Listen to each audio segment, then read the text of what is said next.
주님을 위해 다 버리네.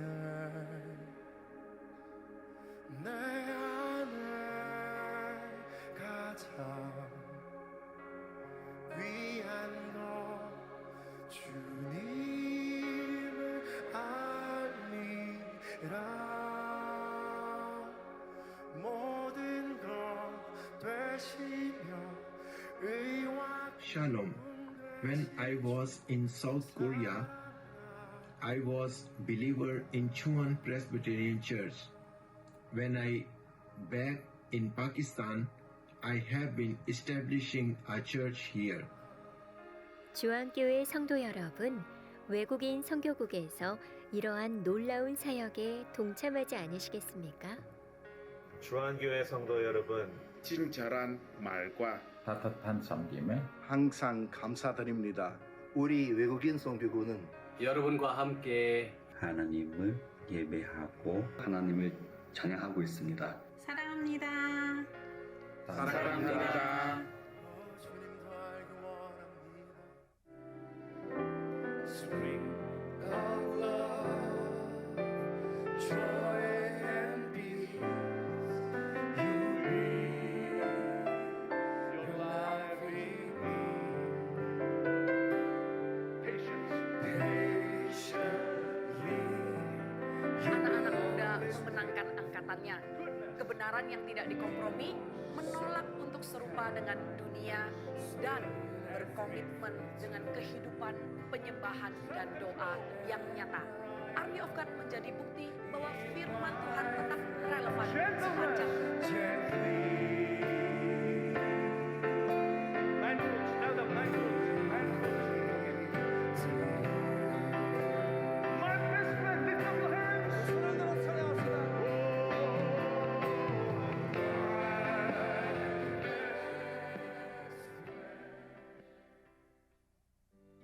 오늘 1월 28일은 주연절후 네 번째 주일이며 1부에서 4부 예배 시 성찬식이 있습니다.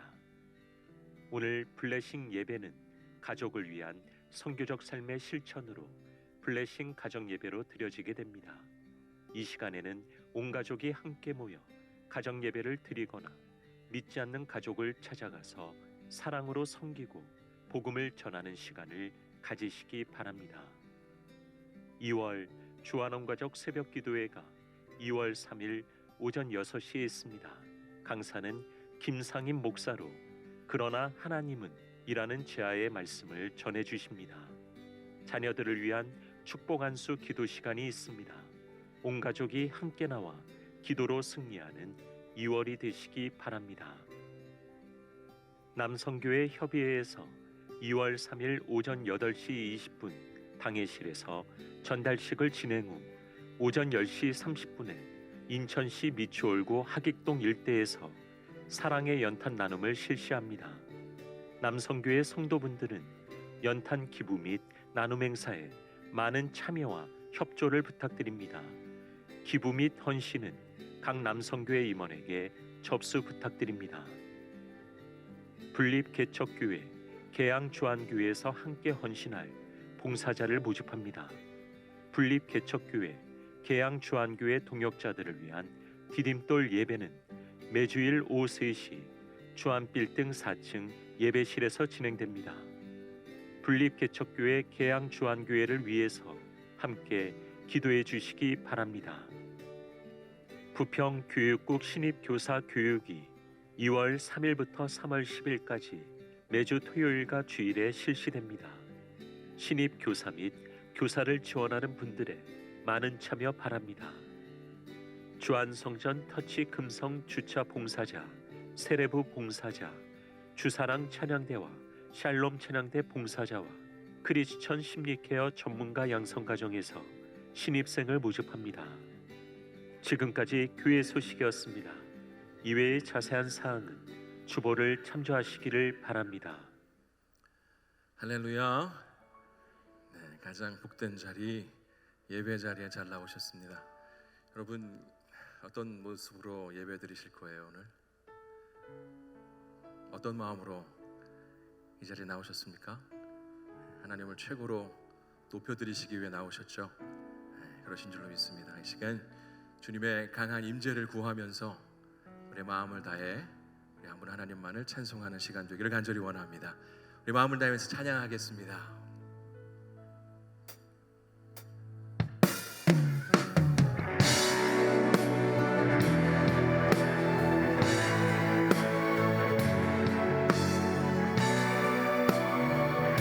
마음을 담아서 함께 찬양하겠습니다. 예수 우리 왕이여, 예수 우리 왕이여, 이것에 오소서. 오좌로 주여 임하사 찬양을 받아주소서. 주님을 찬양하오니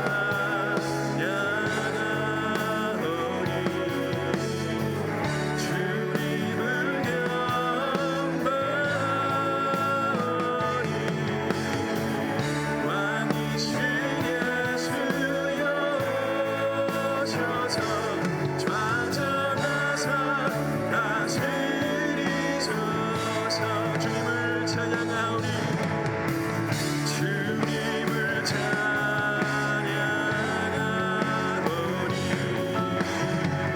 주님을 경배하오니 왕이신 예수여 오셔서 좌정하사 다스리소서.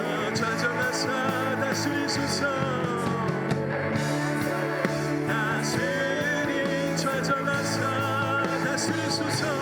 좌정하사 다스리소서. 주님의 임재를 구합니다. 할렐루야. 주님을 찬송합니다. 아멘, 아멘.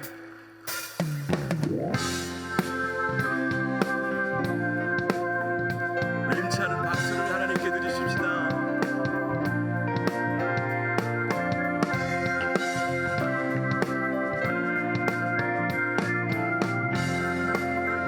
문들아 머리 들어라, 문들아 머리 들어라. 들릴지어다 영원한 문들아, 영광의 왕 들어가시도록 영광의. 우리 다시 한번 고백합니다. 문들아, 문들아 머리 들어라. 들릴지어다 영원한 문들아, 영광의 왕 들어가시도록 영광의 왕 들어가신 영광의 왕이 누구시며 영광의 왕이시며 가능하신 주로다. 전쟁에 능하신 주시라.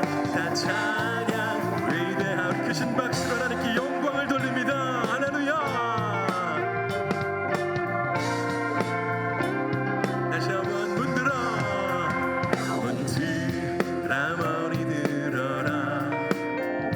들릴지어다 영원한 문들아, 영광의 왕 들어가시도록 영광의.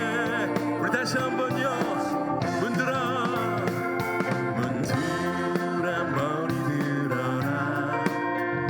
들릴지어다 영원한 문들아, 영광의 왕 들어가시도록 영광의 왕 들어가. 영광의 왕,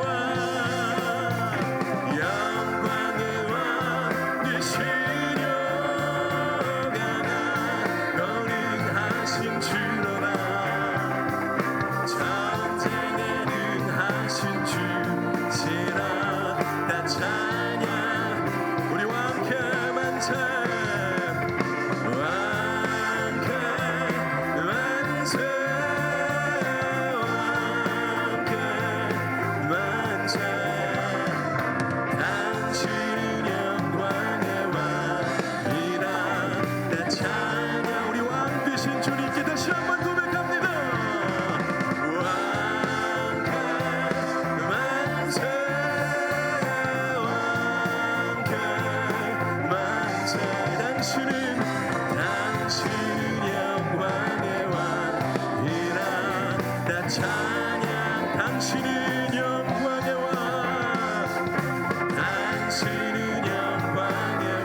주님 약속하신 말씀 위에서 영원토록 주를 찬송하리라.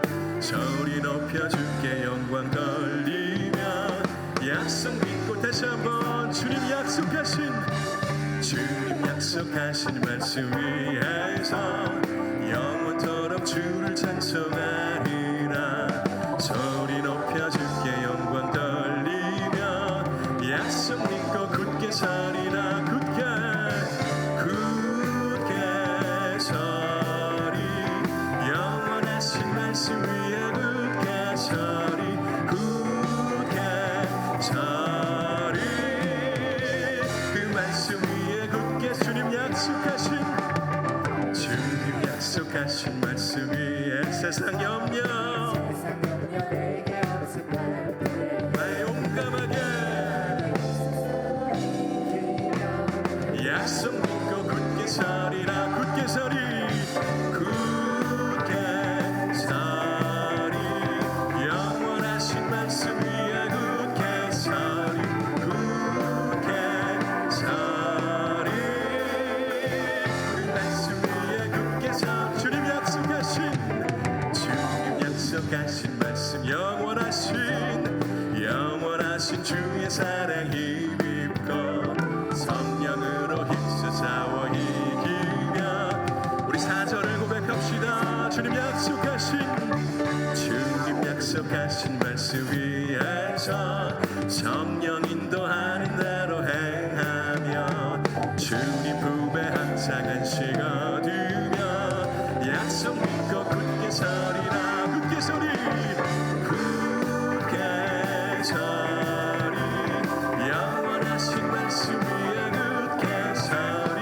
굳게 서리. 우리 4절 다시 한번 고백할까요? 주님 약속하신 말씀 위에서 성령 인도하는 대로 행하며 주님 품에 항상 안식 얻으며 약속 믿고 굳게 서리라. 굳게 서리. 영원하신 말씀 위에 굳게 서리. 굳게 서리. 그 말씀 위에 굳게 서리라.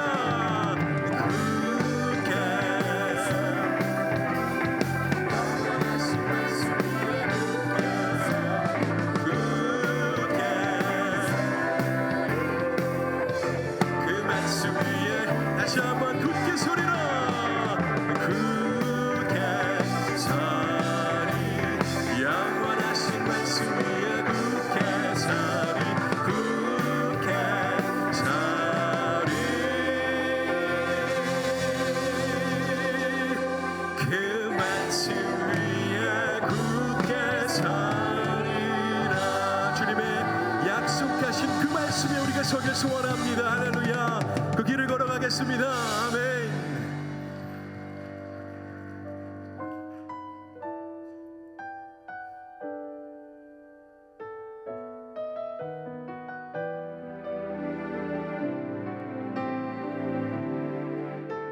내 아버지 그 품 안에서 내 아버지 그 품 안에서 내 영혼은 안전합니다. 주 손길로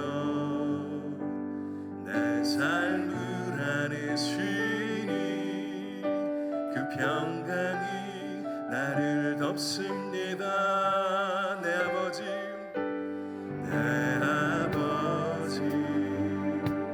그 품 안에서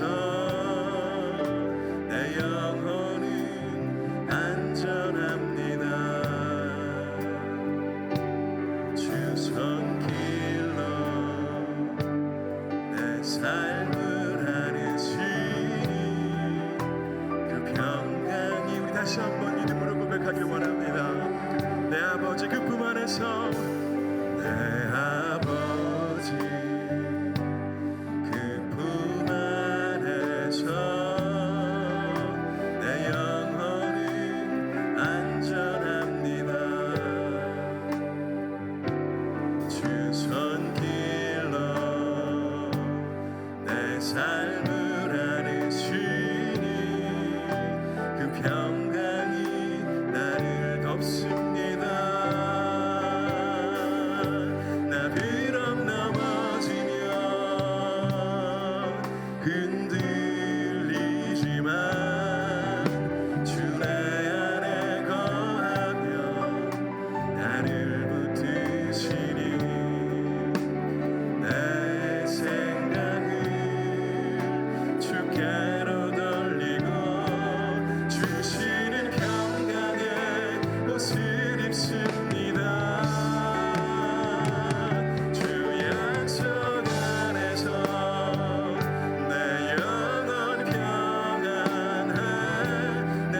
주 안에서 내 영혼 안전, 주님 안에서 내 영혼 안전해, 나의 영혼 안전합니다. 아멘, 아멘. 믿습니다. 이 시간 기도하실 때에 하나님, 세상의 모든 염려와 근심과 걱정들을 주님 앞에 내려놓습니다. 주님의 약속의 말씀을 의지하고 붙들어 아버지 주님 앞에 내려놓사오니 하나님, 우리의 모든 무거운 짐을 주님께서 도맡아 주옵소서. 우리의 모든 문제들을 해결하여 주옵소서. 우리의 모든 아픔들을 치유하여 주옵소서. 주님 앞에 마음 열고 활짝 나아갈 때 주님 일하실 것을 기대합니다. 주님 역사하시고 우리 가운데 크고 놀라운 일을 행하여 주옵소서. 간절한 기대를 담아, 소원을 담아 이 시간 주님 이름 한번 부르짖고 함께 기도하겠습니다. 주님,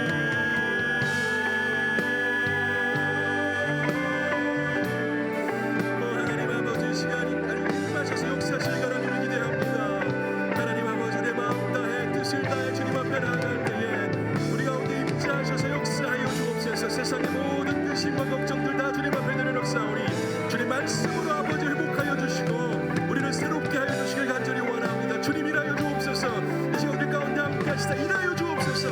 마음 열고 활짝 나가는 모든 이들을 품어주시고 주의 사람으로, 주의 일꾼으로, 선교적인 사람으로 다시 한번 이렇게 세워주셔서 하나님 예배 시간을 통해 다시 한번 회복됨을 경험케 하시고 살아계신 하나님을 분명하게 경험하고 돌아갈 수 있도록 인도하여 주옵소서. 그 사랑의 하나님의 마음을 분명하게 깨닫고 돌아갈 수 있도록 인도하여 주옵소서. 이 시간 예배 가운데 함께 하실 줄을 기대합니다. 주님 아버지 홀로 영광 받으시옵소서. 모든 존귀와 영광을 주님 앞에 올려드립니다.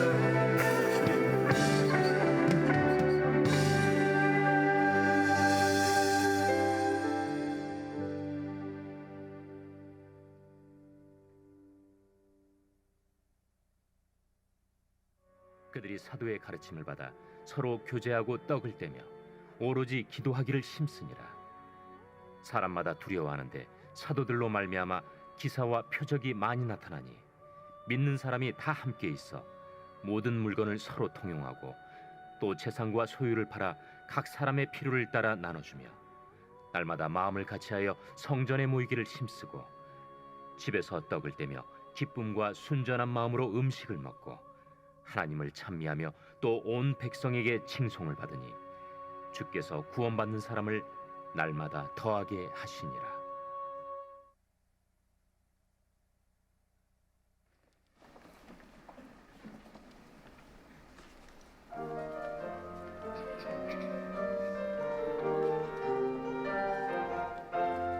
주님만이 나의 아픔과 고통하시네. 이 세상 어느 누구도 날 위할 수 없네. 주님만이 나의 눈물을 닦아주시며 따뜻한 품으로 안아주시네.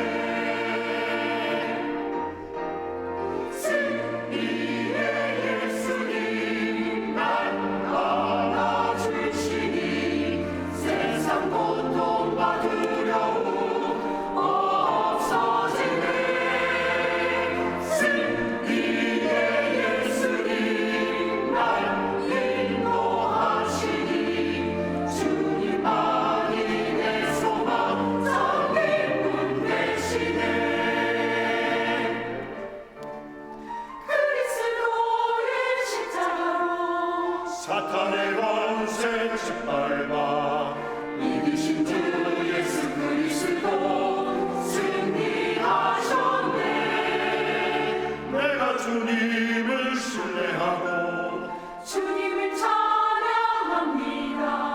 생명의 리 예수 그리스도 날 인도하소서. 승리의 예수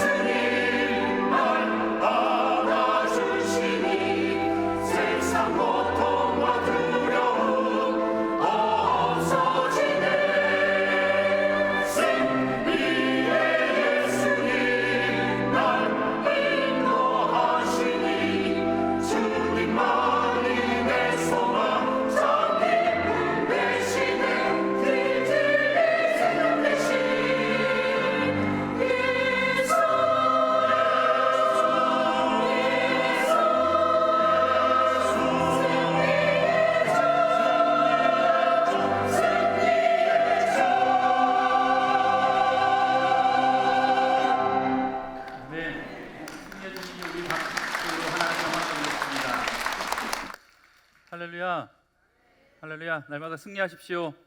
옆에 분하고 인사하겠습니다. 주님이 승리하셨습니다. 예, 다시 한번 인사하겠습니다. 당신도 승리할 것입니다.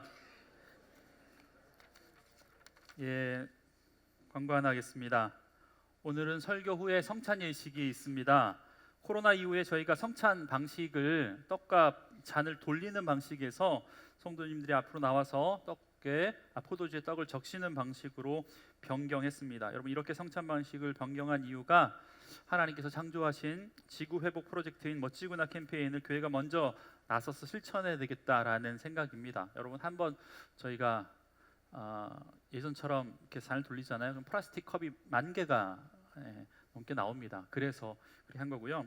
일회용 성찬컵 사용을 자제하고 코로나와 감기가 여전히 유행하고 있는 상황에서 성도들 간의 접촉을 최소화하기 위해서 성찬 방식이 이렇게 변경되었습니다. 성도님께서는 하나님께서 창조하신 세상을 돌보며 지키는 마음으로 성찬에 참여해 주시면 감사하겠습니다.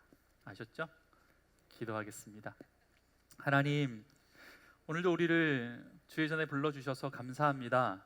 승리하신 하나님, 또 승리케 하신 하나님, 그 하나님 말씀을 기대하며 이 시간 주님 앞에 섰사오니 하나님 말씀으로 우리의 심령 가운데 채워 주시옵소서. 생명의 말씀이 우리의 심령 가운데 부어지는 은혜가 있게 해주시고 말씀대로 살아가는 결단이 우리의 심령 가운데 있을 수 있도록 주님 붙들어 주시옵소서. 감사드리며 예수님의 이름으로 축복하며 기도합니다. 아멘. 생명의 말씀으로 날 채우사 주의 길에 있게 하소서. 성령의 능력으로 기름 부으사 진리를 선포하게 하소서. 함께 고백하겠습니다. 생명의 말씀으로, 생명의 말씀으로 나를 채우사 주의 길에 있게 하소서. 성령의 능력으로 기름 부으사 진리를 선포하게 하소서. 아멘. 주 안의 성도 여러분, 늘 주님과 동행하십시오. 성령 충만하십시오. 오늘도 위로부터 주어진 하나님의 은혜가 이곳 가운데 가득 차길 주의 이름으로 간절히 축복합니다. 여러분, 세상을 살아가는 사람들은 다 저마다의 인생을 살아갑니다.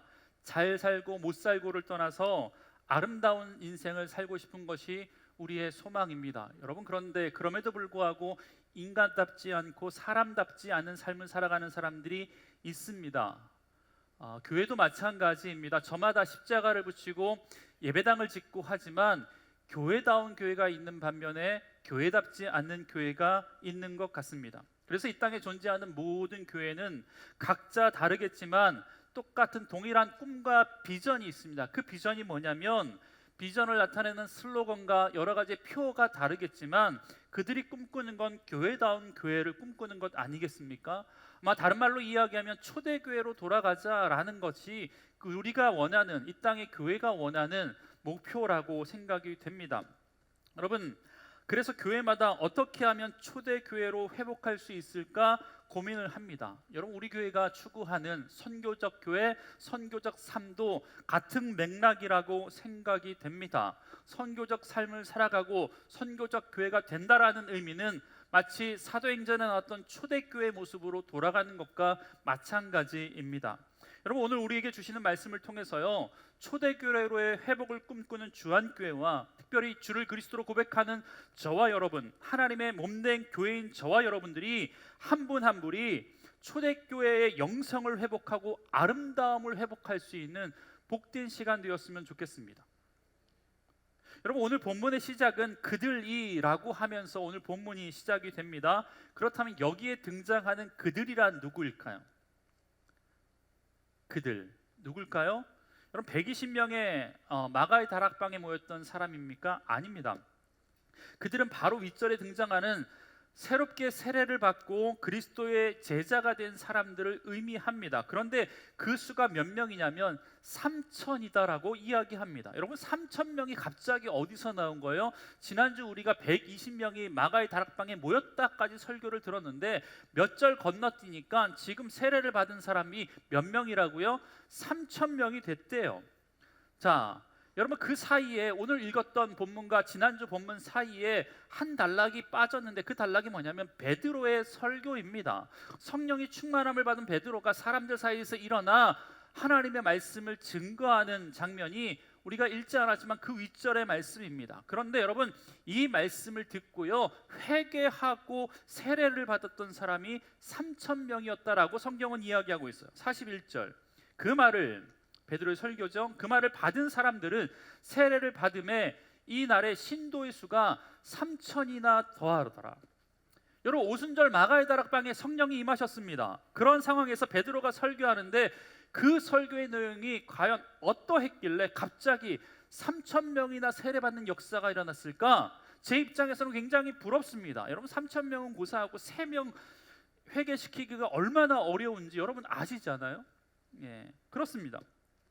여러분 그렇다면 베드로의 설교가 어떤 설교였길래 3,000명이나 회개가 되어지는 3,000명이나 세례받는 역사가 일어났는지 제가 베드로의 설교를 요약해서 마치 베드로처럼 한번 해볼게요.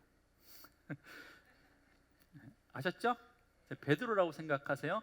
제가 이렇게 베드로가 설교하지 않았을까 생각됩니다. 여러분 우리들이 술에 취한 게 아닙니다. 이 사건은 이미 오래전 여러분이 아시는 요엘 선지자가 예언한 말씀입니다. 마지막 때가 되면 성령을 부어주실 것이고 그로 인해서 제자들은 예언도 하고 자녀들은 예언도 하고 청년들은 환상도 보고 아비들은 꿈을 꾸게 될 것이라고 명령 예언하셨습니다. 그런데 중요한 건 누구든지 주의 이름을 부르기만 하면 구원을 얻게 된다라는 것입니다. 그 주님이 바로 하나님께서 보내주신 분이시고 그분은 저와 여러분을 위해서 십자가에 죽으셨습니다. 그런데 우리가 존경하는 다윗도 무덤 속에 있지만 예수님은 지금 하나님께서 살리셔서 부활하셔서 승천하셨습니다. 아멘 하십니까? 여기 있는 우리가 이 일의 증인들입니다. 승천하신 그분께서 지금 하나님 우편에서 우리를 위해서 지금 그 약속하신 성령을 부어 주셨습니다. 여러분들이 죽인 그 예수님을 하나님은 여러분의 메시아로 삼으셨습니다. 이 예수를 그리스도로 삼으십시오. 그러면 구원을 얻습니다. 아멘. 여러분 이 설교를 듣고요 사람들이 회개하기 시작하여 가슴을 치면서 어찌할꼬 고백했다라고 이야기합니다. 3,000명이 세례받는 역사가 일으켜집니다. 37절 그들이 이 말을 듣고 마음에 찔려 베드로와 다른 사도들에게 물어 이르되 우리가 어찌할꼬 마음이 찔렸다라는 거예요. 그래서 베드로가 이렇게 권면합니다. 38절의 말씀을 다 같이 한번 읽어보겠습니다. 시작. 베드로가 이르되 너희가 회개하여 각각 예수 그리스도의 이름으로 세례를 받고 죄 사함을 받으라. 그리하면 성령의 선물을 받으리니. 베드로의 설교를 들었던 많은 사람들이 마음에 찔림이 일어났어요. 그래서 어떻게 할 줄 모르니까 베드로가 이야기하는 거예요. 너희가 회개해라. 너희가 성령의 세례를 받으라. 그러면 성령의 선물을 받을 것이다 라고 말씀하고 있습니다. 여러분 이 베드로의 설교를 듣고 회개했던 사람이 몇 명이라고요? 3,000명. 여러분 오순절 성령 강림으로 마가의 다락방으로 시작한 이 초대교회가 폭발적으로 부흥하는 시작이 되었다라는 것입니다. 여러분 이 부흥을 주도하는 사람이 베드로처럼 보이지만 우리는 알죠. 베드로가 한 것이었습니까? 아니요. 누가요? 성령님이 부흥을 주도하셨습니다. 믿으십니까? 여러분 주한교회 남목사님이 부흥을 주도하셨습니까? 아니죠. 아닙니다. 하나님께서 남목사님을 통해서 성령님께서 역사하신 겁니다. 믿으십니까? 여러분 사도행전을 성령행전이라고 부르는 이유가 바로 이것입니다. 사람을 통해서 하나님께서 역사하셨습니다. 사람을 통해서 성령께서 역사하셨다라는 겁니다. 이 땅의 모든 부흥이 마찬가지입니다. 아무리 숫자가 많아지고 아무리 큰 일이 일어난 것처럼 보여도 무언가 사역을 마치고 사람의 이름만 남는다면 그것은 하나님이 주도하시는 부흥은 아닙니다. 그런 의미에서 진정한 부흥은요, 성령님에 의해서 시작이 되는 겁니다. 여러분, 그러기에 성령님의 흔적만 남아야 됩니다. 만약에 성령님의 흔적이 남지 않고 사람의 흔적이 남으면 교회가 커져도 부흥이 되어도 수없이 많은 사람들이 돌아온다고 할지라도 교회 안에 잡음이 생길 때가 있다라는 거예요. 일은 잘 됐어요. 사람은 몰려왔어요. 여러분, 그런데 질투하는 사람이 생겨요. 시기하는 사람이 생겨요. 상처받는 사람들이 곳곳에 생겨요. 여러분, 그렇다면 그건 분명히 성령님이 주도하시는 부흥은 아니다라고 생각할 수 있다라는 겁니다. 여러분, 그렇다면 성령님의 임재로 시작된 초대교회, 성령님에 의해서 부흥하는 초대교회의 모습은 어떠했는지 오늘 본문의 모습을 보면서 우리가 특별히 주한교회가, 한국교회가 회복해야 할 초대교회의 모습은 무엇일까에 대해서 말씀 몇 가지 나누려고 합니다. 여러분, 오늘 본문 42절에 보면요, 초대교회의 핵심적인 요소 4가지가 나와 있습니다. 우리 42절의 말씀을 다 같이 한번 읽어보겠습니다. 시작. 서로 교제하고 떡을 떼며 오로지 기도하기를 힘썼다. 아멘. 여러분, 종교개혁자 칼빈은요, 초대교회를 지탱하게 만들었던 4가지 핵심 요소를 이 42절 이 본문에서 찾는데 4가지를 이렇게 이야기합니다. 첫 번째, 말씀이었다. 사도들의 가르침을 받아. 두 번째가 교제였다. 서로 교제하고. 세 번째가 성례였다. 떡을 떼었다. 네 번째가 기도였다. 기도하기를 힘썼다. 여러분, 이 4가지가 초대교회를 지탱하게 만들었던 4가지 요소라는 겁니다. 여러분, 초대교회가 아름다운 이유는 이 4가지 때문이었습니다. 여러분, 이 4가지를 오늘 우리가 볼 텐데요, 우리가 지난주에 말씀을 통해서 기도에 대해서 좀 이야기했기 때문에 오늘은 3가지만 좀 보려고 합니다. 여러분, 초대교회의 핵심적인 요소 첫 번째는요, 따라합시다. 말씀 중심의 교회. 여러분, 초대교회는요, 사도들의 가르침을 받는 말씀 중심의 교회였다라는 거예요. 여러분, 그 교회는요, 지금까지 어느 곳에서도 볼 수 없었던 예수님을 따르는 강력한 신앙 공동체가 형성되었습니다. 그 중심에는요, 다른 것이 아니라 하나님의 말씀이 있었습니다.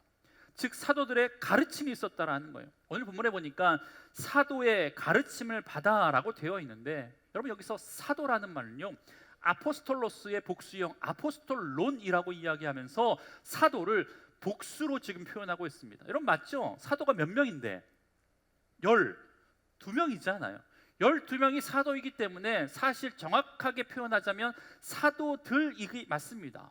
본문도 정확하게 헬라어에서 아포스톨론이라고 이야기하고 있습니다. 여러분, 그런데 더 중요한 것은 가르침을 받아라고 할 때 이 가르침은 복수가 아니라 디다케라고 하는 단수형으로 썼다라는 겁니다.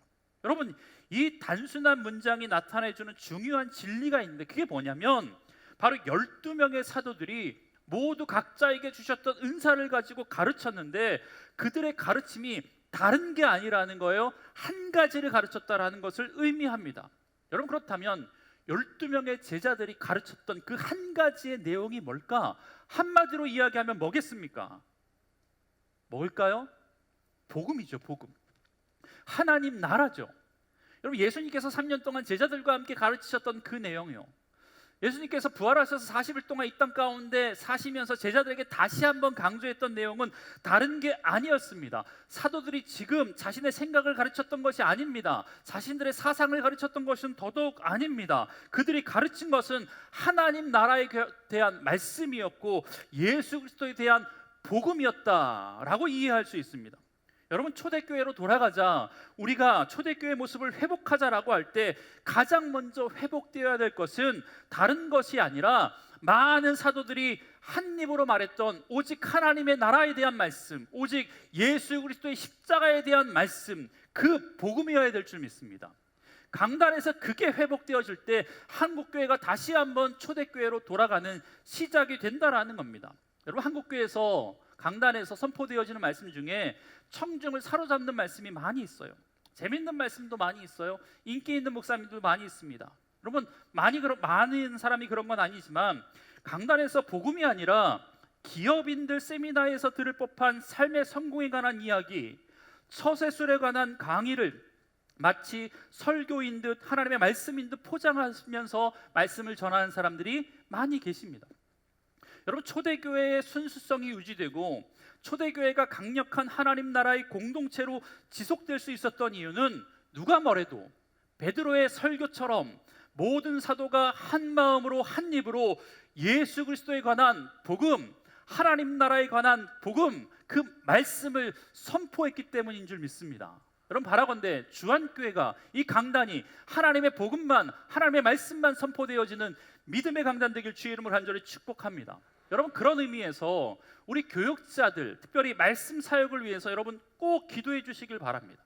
특별히 위임 목사님과 부교육자들과 또 부서에서 말씀을 전하시는 목사님과 전도사님들을 위해서 기도해 주실 때 그들의 건강, 그들의 가정, 그들의 미래를 위해서 기도해 주시는 것도 참 좋지만 가장 중요한 기도의 제목은 하나님, 그들이 주님 말씀 들고 세워주신 그곳에서 다른 말이 아니라 하나님의 복음, 하나님의 말씀을 전할 수 있는 말씀 사역자가 되게 해 주십시오. 기도해 주시면 감사하겠습니다. 여러분, 왜 그렇습니까? 그게 바로 설교자를 살리는 일이고, 더불어 그 말씀을 매주 들어야 하는 여러분들이 사는 길인 줄 믿습니다. 여러분, 지금 베드로가 설교하잖아요. 베드로는 어떤 사람이었어요? 지지난주에 보니까 갈릴리 사람들아 라고 이야기하잖아요. 그 말씀의 의미는 뭐라고요? 무식한 사람들아, 촌놈들아, 배움이 짧은 사람들아. 여러분, 그런데 그런 그가 말씀을 전하는데도요, 그 말씀이 다른 게 아니라 복음을 전하니까, 하나님의 말씀이 증거되니까 그 말씀으로 인하여서 사람들이 변화됩니다. 회개가 일어납니다. 세례를 받는 일이 일어난다라는 거예요. 여러분, 식성 좋은 사람은요, 음식을 따지지 않습니다. 맞아요? 모른 척. 예.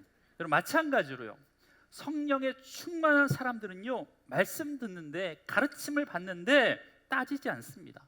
설교자 스타일이 나랑 맞네 안 맞네, 시 목사 말이 빠르네 안 빠르네, 내가 좋아하는 목사님이네 아니네, 설교하는 사람이 목사네 전도사네 권사, 이런 거 따지지 않는다라는 겁니다. 왜냐하면 부족한 자가 전해도 그 말씀이 하나님의 말씀임을 믿기 때문에 그렇습니다. 여러분, 베드로의 설교에 재미있는 예화가 있었습니까? 감동적인 특별한 간증이 있었습니까?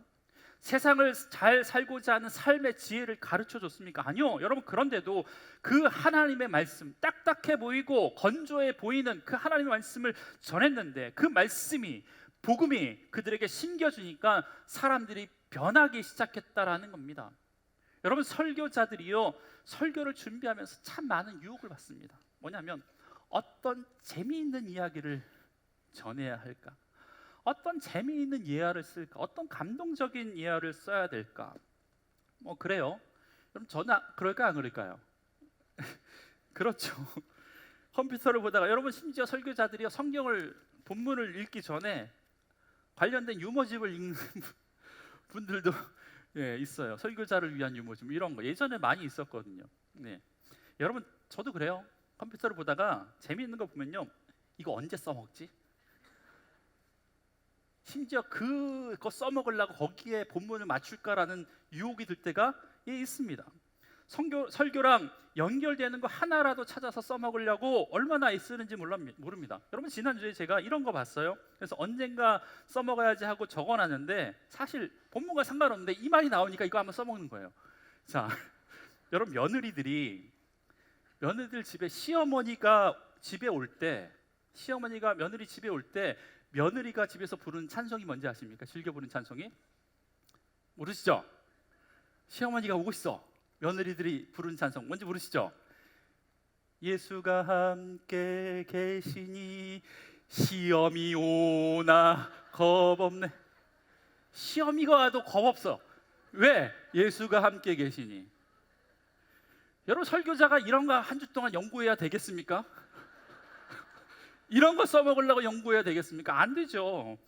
여러분, 주한교회와 한국교회가 초대교회 영성을 회복하기 위해서 무엇보다 중요한 것은요, 먼저 강단이 살아나야 될 줄 믿습니다.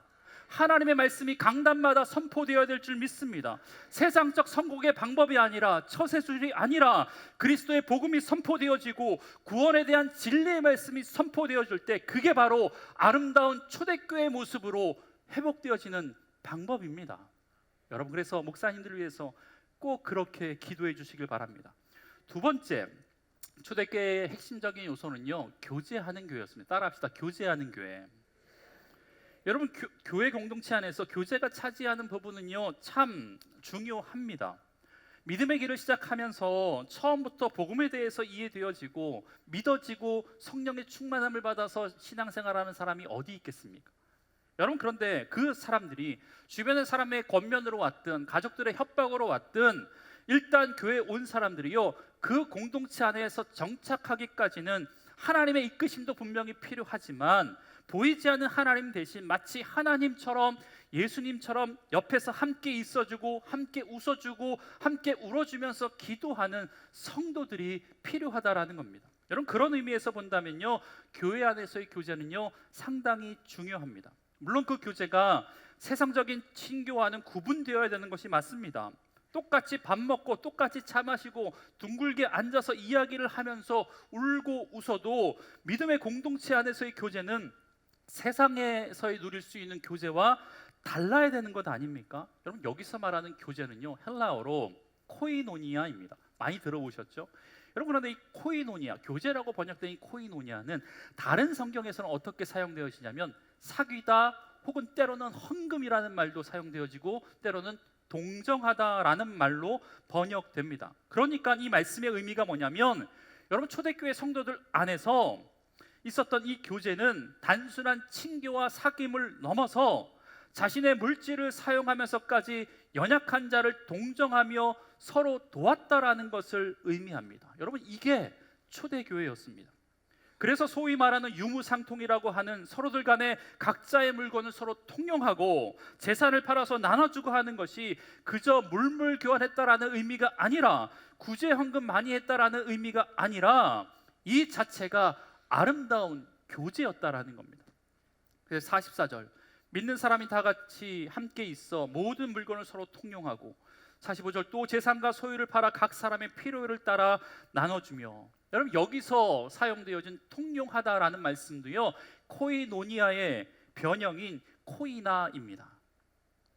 여러분, 이것이 초대교회의 교제의 의미였다라는 거예요. 자신의 땅도 팔고 재산도 팔아서 교회 앞에 내놓고 서로를 위해서 도와주는데, 여러분, 그런데 이렇게 하는 이유가 사도들의 권면이나 협박 때문이 아니라 나보다 어려운 사람을 돕고자 하는 자발적인 행위였다라는 겁니다.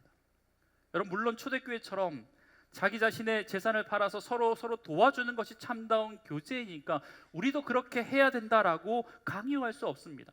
제가 그렇게 설교한다고 하면 우선 제가 그렇게 지키지 못할 것이고, 아마 여기 있는 분들 중에 많은 분들이 교회를 옮길 것이고, 옮기면서도 그냥 옮기는 것이 아니라 한마디씩 하면서 옮기겠죠. 여러분, 그런데 우리가 그들과 똑같이 재산을 팔고 내 것을 다 나눠줄 수는 없어도 그들이 가지고 있었던 그 교제의 정신과 그렇게 하려고 하는 마음의 원동력은 동력은 본받을 수 있습니다. 그렇다면 그 마음의 동력이 뭡니까? 그 정신이 뭡니까? 사랑입니다. 사랑. 여러분, 그런 의미에서 본다면요, 교회는 사랑의 공동체여야 됩니다. 교회 안에 교제가 풍성하다라는 의미는 결국 뭐겠습니까? 예수 그리스도께서 우리에게 보여주신 사랑이 각 성도들의 마음 가운데, 심령 가운데 가득하다라는 것을 의미하는 것 아니겠습니까? 여러분, 부탁합니다. 여러분들이 옆에 있는 믿음의 성도들에게 하나님의 사랑, 예수 그리스도의 사랑을 보여줄 수 있는 현존이 되어 주십시오. 주변의 사람들이 여러분을 볼 때마다 보이지 않는 하나님 대신에 여러분의 삶 가운데 하나님을 발견하실 수 있는 귀한 은혜가 있길 주의 이름으로 간절히 축복합니다. 이 사랑이 넘치는, 교제가 넘치는 게 초대교회의 모습이었다라는 겁니다. 마지막 세 번째, 초대교회는요 성내전적인 교회였습니다. 따라합시다. 초대교회는 성내전적인 교회였습니다. 여러분, 성내전이다라는 것은 세례와 성찬을 의미합니다. 그걸 두 개를 합쳐서 성내전이라고 이야기합니다. 오늘 본문에 보니까 떡을 떼며라는 단어가 2번 나와요. 여러분, 떡을 떼다라는 말은요 단순히 식사했다라는 것을 의미하지 않습니다. 물론 그들이 모일 때마다, 초대교회는요 모일 때마다 뭘 했냐면 예배드리고 나서 식사를 했습니다. 식사. 예배드리기 전에 식사를 했습니다. 여러분 그걸 애찬이라고 합니다. 그리고 사랑의 식사라고 이야기하는데 그들이 모일 때마다 애찬을 하는 이유도 앞서 말한 교제와 연관되어 있습니다. 당시 초대교회 안에는요, 가난해서 식사도 제대로 하지 못하는 사람들이 있었다라는 거예요. 그래서 모일 때마다 성도들이 각자 음식을 준비해서 함께 모여서 식사했습니다. 이것은 초대교회에서 어렵지 않게 볼 수 있었던 나눔의 모습입니다. 여러분 밥을 같이 먹었다라는 거. 그것은 그저 그냥 배를 채웠다, 끼니를 때웠다라는 의미보다 더 많은 의미가 있죠. 사실 우리 한국 사회에서는 더 그렇습니다. 언제 식사 같이 한번 해요? 라는 말은요, 상대방에 대해서 더 깊게 알고 싶다, 더 친근한 교제를 하고 싶다라는 또 다른 표현입니다. 식사를 한번 같이 했다면 서로 아는 사이가 되지만 평소에 많이 보고 많이 알고 지냈던 사람이라도 식사 한번 하지 않았다고 하면 진정으로 아는 사이가 아니다라고 이야기할 수 있습니다. 여러분 그런데 오늘 본문에 나오는 떡을 떼다라는 표현은 앞서 이야기했던 것처럼 2번 나오는데 42절과 46절에 각각 나옵니다. 그런데 46절에서 이렇게 표현해요.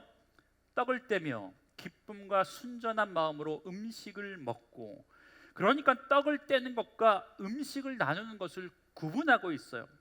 앞서 이야기했던 것처럼 음식을 먹다는 애찬을 이야기하고 떡을 떼다라는 것은요, 성찬식을 나타내는 용어입니다. 관용적인 표현입니다.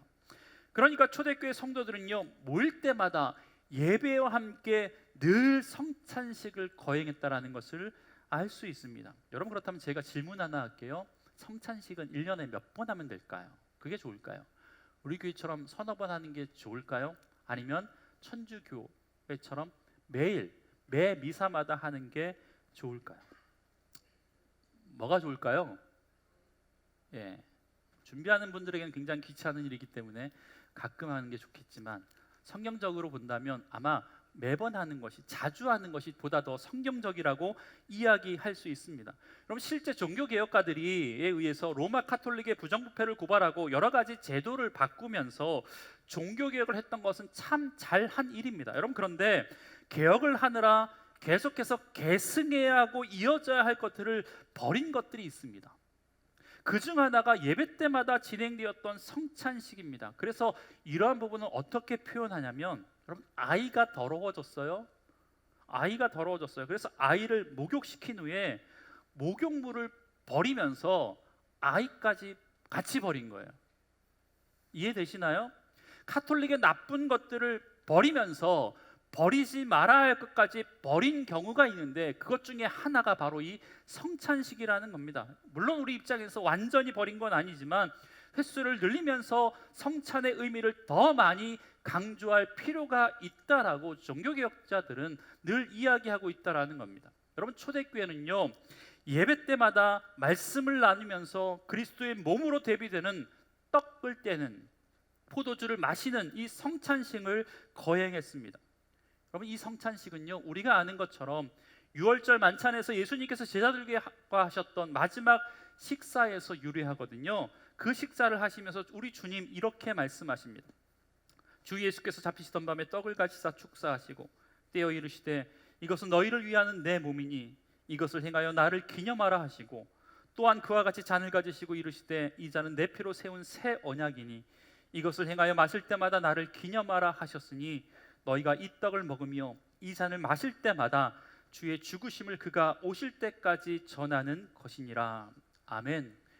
여러분 성찬식에 여러 의미가 있겠지만 가장 중요한 것은 떡을 떼면서 포도주를 마시면서 유월절 어린 양으로 우리의 죄를 지시고 우리를 위해서 구원하시기 위해서 십자가 위에 돌아가신 예수 그리스도의 십자가를 기억하고 기념하고 감사하는 것입니다. 여러분 그러면서 초대교회 성도들이 예배 때마다 모일 때마다 성찬 예식을 진행했다라는 의미는 그들의 마음 가운데 십자가로 늘 충만했다라는 것을 의미하고, 그리고 그 십자가를 통해서 우리를 구원해 주신 그 은혜로 늘 충만했다라는 것을 의미합니다.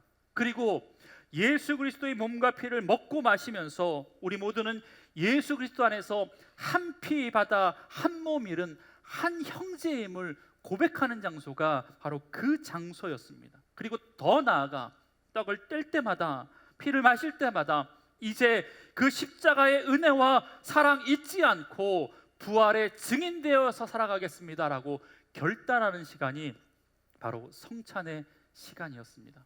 여러분, 저와 여러분 앞에 지금 우리를 죽기까지 사랑하시는 그 사랑의 증거인 주님의 몸과 주님의 피가 있습니다. 바라건대 우리가 이 주의 보혈과 주의 몸을 먹고 마실 때마다 초대교회 성도들처럼 우리의 마음이 뜨거워지고 예수 그리스도의 복음을 위해서 살기를 다짐하는 주 안의 모든 성도들 되길 주의 이름으로 간절히 축복합니다.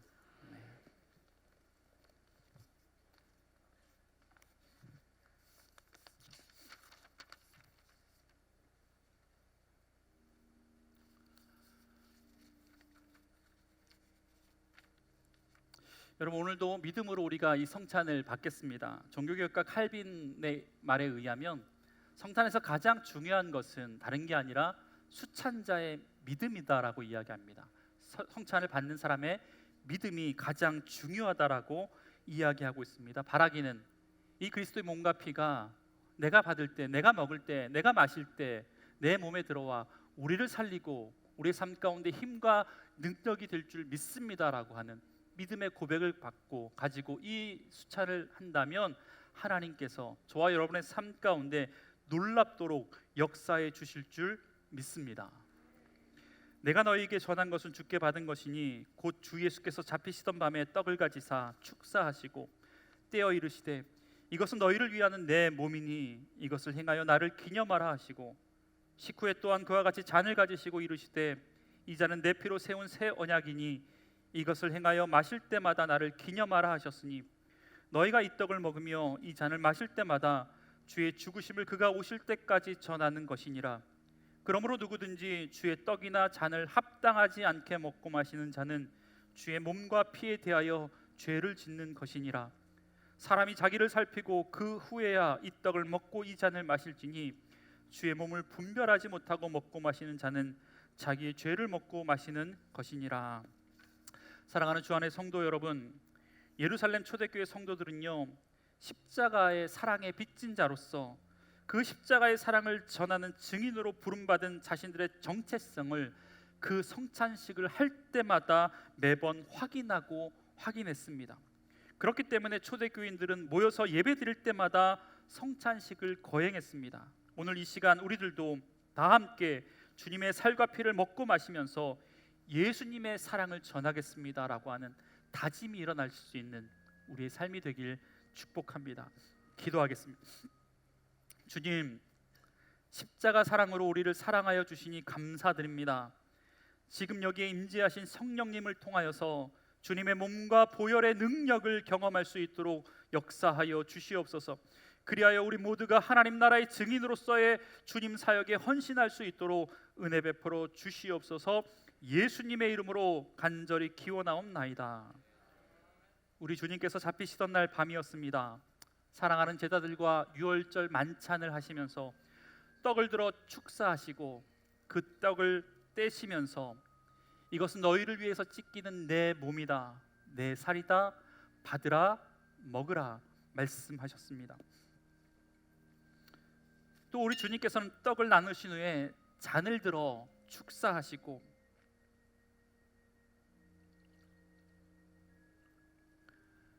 그리고 그 잔을 사랑하는 제자들에게 나눠주시면서 이것은 너희를 위해서 흘리는 내 피다, 곧 너와 나 사이에 새겨진 새로운 언약의 피다, 받으라 마시라 말씀해 주셨습니다. 우리 주님의 명령에 순종하면서 떡과 잔을 받도록 하겠습니다. 잠깐 기도하겠습니다. 저희들을 위해 귀한 몸과 피를 아낌없이 내어주신 하나님, 이 시간 주님의 직접 만드신 성찬을 베풀며 떡과 잔을 나누려고 합니다. 그리스도의 찢기신 몸과 피를 분별하여 받게 하여 주시옵소서. 예수 그리스도의 이름으로 기도합니다. 아멘.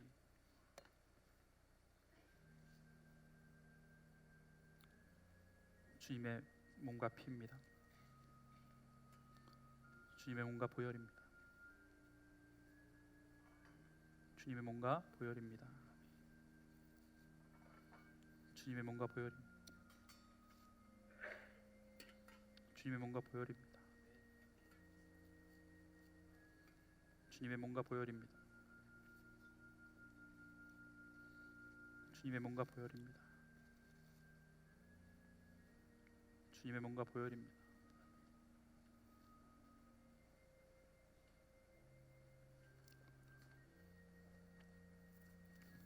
예, 우리 순서들 앞으로 나오셔서 떡을 받으시고, 예, 알겠습니다. 2층은 성찬 키트로 진행됩니다. 자리에 앉아 계시면 목사님과 장로님들이 성찬 키트를 나눠드리도록 하겠습니다.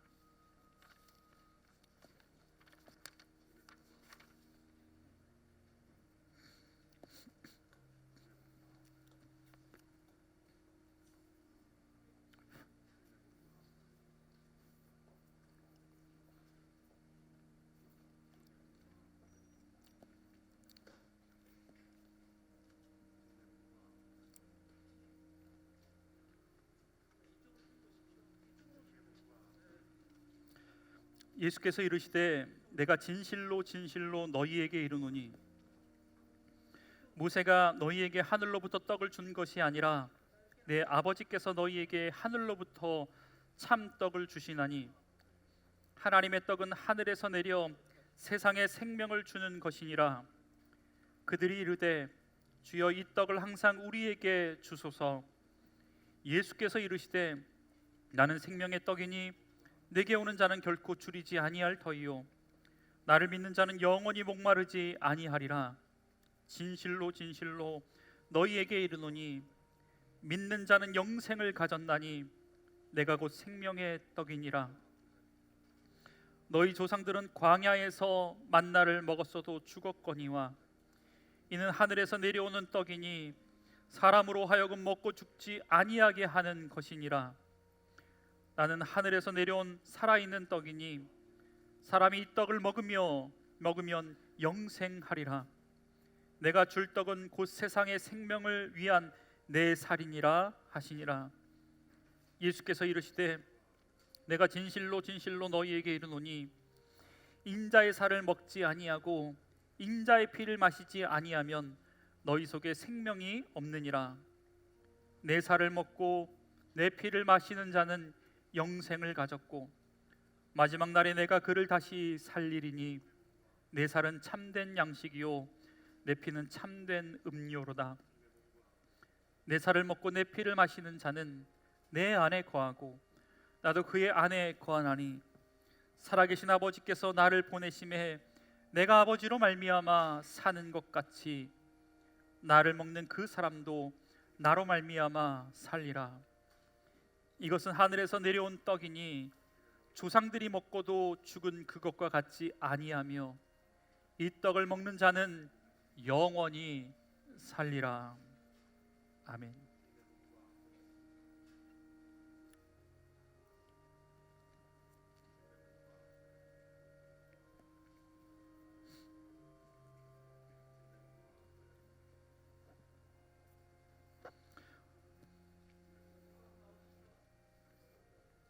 너희가 전에는 어둠이었더니 이제는 주 안에서 빛이라. 빛의 자녀들처럼 행하라. 빛의 열매는 모든 착함과 의로움과 진실함에 있느니라. 주를 기쁘시게 할 것이 무엇인가 시험하여 보라. 너희는 열매 없는 어둠의 일에 참여하지 말고 도리어 책망하라. 그러므로 이르기를 잠자는 자여 깨어서 죽은 자들 가운데서 일어나라. 그리스도께서 너에게 비추이시니라 하셨느니라.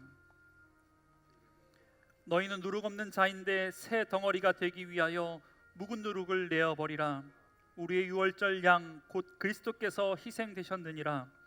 이러므로 우리가 명절을 지키되 묵은 누룩으로 말고 악하고 악의에 찬 누룩으로도 말고 누룩이 없이 오직 순전함과 진실함의 떡으로 하자.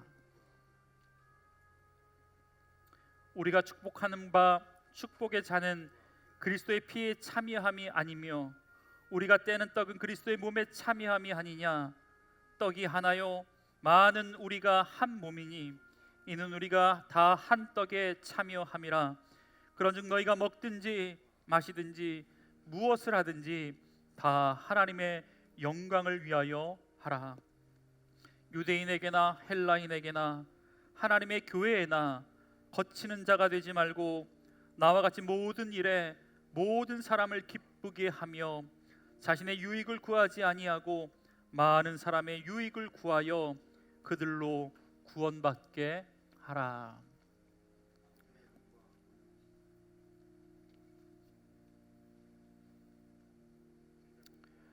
너희는 세상의 빛이라. 산 위에 있는 동네가 숨겨지지 못할 것이요 사람이 등불을 켜서 말 아래 두지 아니하고 등경 위에 두나니 이러므로 집안의 모든 사람에게 빛이 있느니라. 이같이 너희 빛이 사람 앞에 비치게 하여 그들로 너희 착한 행실을 보고 하늘에 계신 너희 아버지께 영광을 돌리게 하라. 아멘.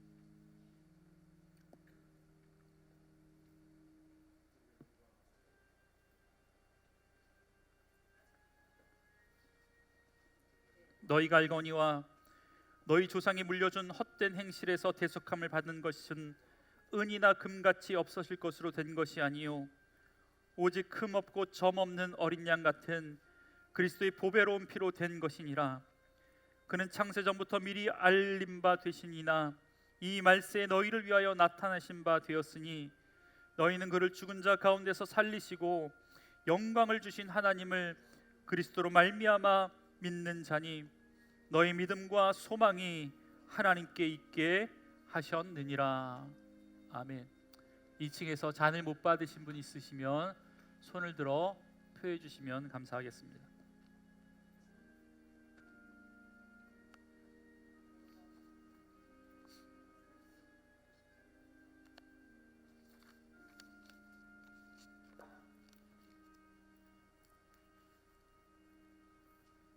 기도하겠습니다. 하나님, 우리를 주의 성찬으로 초대해 주셔서 그리스도의 보혈과 그리스도의 몸을 받아 마시며 받아 먹을 수 있도록 은혜 주셔서 감사합니다. 한 몸 잃은 한 형제요 자매임을 이 시간 예수 그리스도의 보혈의 피로 확인했사오니 이제 이 세상에 나아가 예수 그리스도의 증인된 삶을 살아가실 수 있는 귀한 주 안에 성도 될 수 있도록 주님 역사하여 주옵소서. 그래서 하나님 초대교회 성도들처럼 가는 곳곳마다 우리를 통해서 하나님 나라 확장되어지는 놀라운 믿음의 역사 일어날 수 있도록 주님 은혜를 더하여 주옵소서. 예수님의 이름으로 기도합니다. 아멘. 준비하신 헌금 하나님께 드리시겠습니다.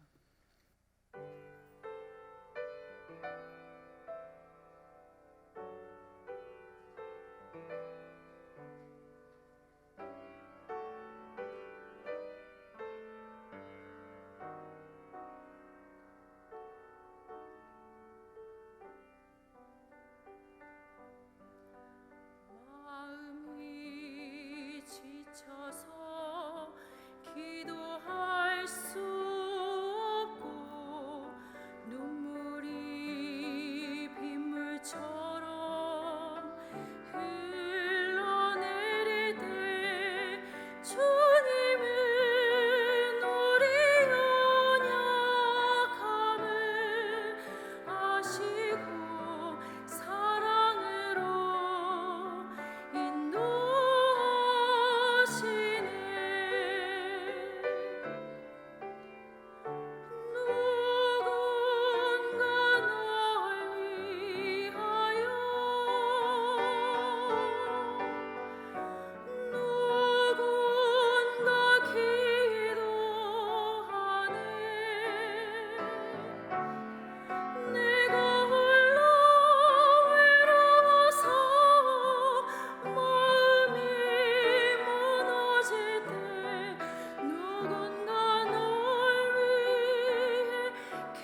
아멘.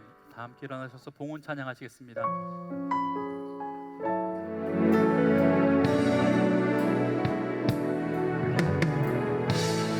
영광과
모든 영광과 존귀와 능력을 받아 주시옵소서.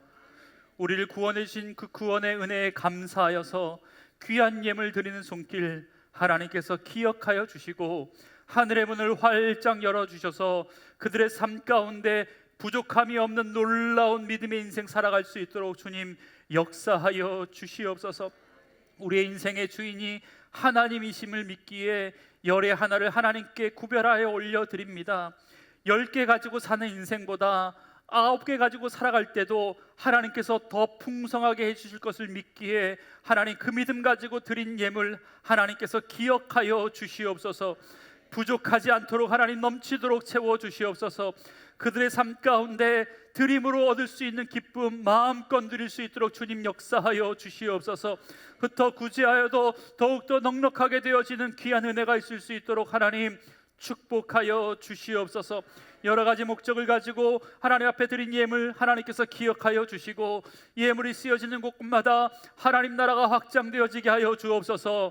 생명이 살아나는 놀라운 믿음의 역사 일어날 수 있도록 주님 붙들어 주옵소서. 하나님 이들이 드린 것이 단순히 물질이 아니라 그들의 생명과 그들의 하나님 헌신과 그들의 꿈과 그들의 미래를 드렸사오니 성령 하나님 30배 60배 100배로 갚아 주시옵소서.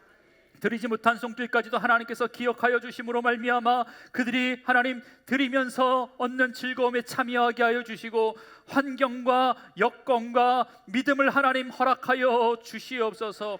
하나님 특별히 이 시간에도 여전히 침상에 누워서 하나님의 만지심을 기다리는 믿음의 지체들이 있습니다. 그들에게 하나님 찾아가 주시옵소서. 차강준 집사님 12장 종량입니다. 회복시켜 주시옵소서. 김예은 성도님 갑상선 암입니다. 방사선 치료 잘할 수 있도록 은혜 베풀어 주옵소서. 김형덕 집사님 골수암과 동맥경화입니다. 하나님 온전히 치유되어지게 하여 주시고 주님 만날 수 있는 은혜가 있게 하여 주옵소서. 특별히 하나님 태중에 있는 29주차 달콩이가 있습니다. 3월 20일에 출산 예정인데 연골 무성형증이라고 합니다. 하나님 희귀병 진단을 받아서 팔다리가 자라지 않는 병이라고 합니다. 주님 하나님께서 함께하여 주셔서 태중에도 하나님 역사하여 주옵소서. 피 묻은 예수 그리스도의 십자가의 피로 어루만져 주시옵소서. 하나님 온전하게 태어날 수 있도록 하나님께서 주관하여 주시옵소서.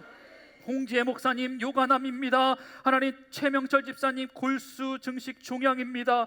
노창현 집사님 간암 사기에 있습니다. 하나님 치료하여 주시옵소서.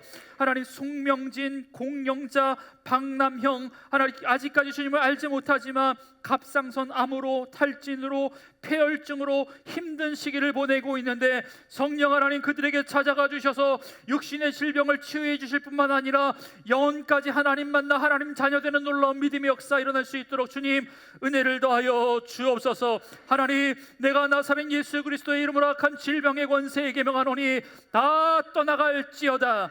다 떠나갈지어다. 주의 평강을 덧입혀 입혀 주시옵소서. 죽었던 것들을 살려 주시옵소서. 통증이 사라지게 하여 주옵소서. 주의 성령의 생기를 불어넣어 주시옵소서. 하나님, 그리하여서 그들의 남은 여생 주를 위해서 살아갈 수 있는 귀한 믿음의 인생 될 수 있도록 주님 은혜를 더하여 주옵소서. 혹여나 이 자리에도 하나님 여러 가지 육신의 질병으로 인하여서 고통받고 있는 하나님의 사람들이 있다면 그 하나님 우리의 손 그곳에 얹겠사오니 그 얹은 손 우리 주님의 손 되게 하여 주시옵소서. 하나님, 모든 육체의 더러운 병마가 떠나가게 하여 주시옵소서. 평강을 허락하여 주옵소서. 나음을 있게 하여 주옵소서. 외양간에서 나온 송아지처럼 기뻐 뛰는 역사가 일어날 수 있도록 주님 은혜를 더하여 주시옵소서. 이제 세상으로 나아갑니다. 가는 발걸음 홀로 두지 마시고 내가 너와 함께하마 약속해 주심으로 말미암아 어디서 무엇을 하든지 주님과 동행하는 믿음의 용사들 될 수 있도록 주님 은혜를 더하여 주시옵소서. 모든 말씀 예수님의 이름으로 기도드리오며 여호와는 내게 복을 주시고 너를 지키시기를 원하며 여호와는 그 얼굴을 내게 비추사 은혜 베푸시기를 원하며 여호와는 그 얼굴을 우리 모두에게로 향하여 드사 평강 주시기를 원하노라. 아멘.